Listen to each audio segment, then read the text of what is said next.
નર્મદાનું સુંદર માંડણ ગામ ગુજરાતની મિની કાશ્મીર બની ગયું છે। વરસાદી મોસમમાં અહીં કુદરતી સૌંદર્ય સોળે કળાએ ખીલી ઉઠે છે। કરજણ ડેમના બેક વોટરના ચારેય બાજુ પાણીથી ડુંગરો ઘેરાયેલા છે। નાના નાના ટાપુ જેવી ટેકરીઓ ચારે બાજુ લીલોછમ ડુંગરો આવેલા છે। આ એકમાત્ર એવું સ્થળ છે જેને કોઈએ ઊભું કર્યું નથી, પણ ખુદ પ્રવાસીઓએ શોધીને પ્રખ્યાત બનાવ્યું છે।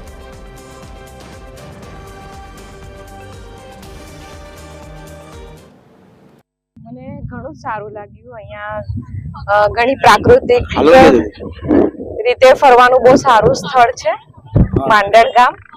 અમે સુરત થી આવ્યા છે અને અહીંયા બોટિંગ પણ છે ને સુંદર મજાનું વાતાવરણ છે અહીંયા અને ઘણા લોકો દૂર દૂરથી અહીંયા આવે છે અને ખૂબ સરસ છે।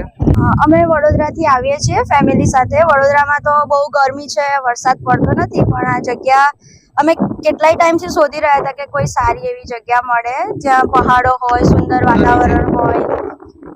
વાતાવરણ હોય, શાંતિ હોય, ઠંડક લાગે। તો નર્મદા જિલ્લાનું એક જગ્યા મળી છે માંડણ ગામ। બહુ સુંદર છે, તમે જોઈ શકો છો આજુબાજુ નજારો।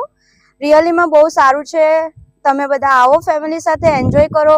અત્યારે ચોમાસાની સિઝન શરૂ થઈ છે અને નર્મદાનું પ્રાકૃતિક સ્થળ જેને કહી શકાય એવું માંડણ ગામ તમે અત્યારે જે જોઈ રહ્યા છે એ ચારે બાજુ પ્રકૃતિથી સૌંદર્યથી ખીલી ઉઠ્યું છે। અહીંયા પ્રવાસીઓ મોટી સંખ્યામાં પિકનિક માણવા માટે આવે છે। તમે જુઓ છો અહીંયા સરસ મજાના પહાડો છે, દૂર દૂર સુધી લીલાછમ વૃક્ષો છે, બેટ જેવી વ્યવસ્થા છે, અહીંયા તળાવ પણ છે, અહીંયા બોટિંગની પણ સુંદર વ્યવસ્થા છે અને અહીંયા ડુંગરોની આજુબાજુ ખુલ્લી શાંત મનોરમ્ય જગ્યા છે અને અહીંયા ચા પાણી નાસ્તાની પણ સરસ મજાની જગ્યા મળી શકે છે।